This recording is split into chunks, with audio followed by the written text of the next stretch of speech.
கும்லா மீல்ல ஒரு 6 பீஸ் கிட்ட இருந்தது.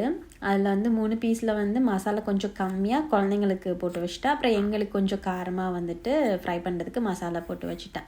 லஞ்சுக்கு வச்ச முட்டை குழம்புலாம் இருக்குது. ஸோ அது கூட வச்சு சாப்பிட்டுக்கலான்னு ஒரு வாழைக்காய் மட்டும் தவா ஃப்ரை மாதிரி ரெடி பண்ணியிருந்தேன். எனக்கு என்னமோ இந்த வாழைக்காயை ஃப்ரை பண்ணி சாப்பிட்றத விட இந்த தவா ஃப்ரை செஞ்சோம் அப்படின்னா ரொம்ப நேரத்துக்கு சாஃப்டாக இருக்கிற மாதிரி ஒரு இது. ஃபஸ்ட்டு வாழைக்காயில் கொஞ்சமாக மஞ்சத்தூள் போட்டு அதை அரை வேக்காடுக்கு வேக வச்சுட்டு அந்த தண்ணியை வடிச்சிட்டு அதுக்கப்புறம் தேவையான அளவுக்கு உப்பு, இஞ்சி பூண்டு பேஸ்ட்டு, குழம்பு மிளகாய் தூள், அதுக்கப்புறம் நான் அரைச்சி வச்சுருக்க கருவேப்பிலை பொடி, இடித்து வச்சுருக்க மிளகு சீரக பவுடர் அதெல்லாம் போட்டு நல்லா மிக்ஸ் பண்ணி வச்சுட்டேன்.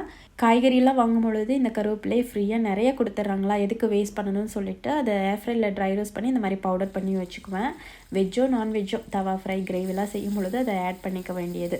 எண்ணெயில் கொஞ்சமாக சோம்பு சேர்த்துட்டு அப்புறம் வாழைக்காயை சேர்த்து ஃப்ரை பண்ணி எடுக்க வேண்டியது தான். இந்த மாதிரி செய்யும் பொழுது சாப்பிட்றதுக்கு டேஸ்ட்டாகவும் ரொம்ப நேரத்துக்கு சாஃப்டாகவும் இருக்கும்.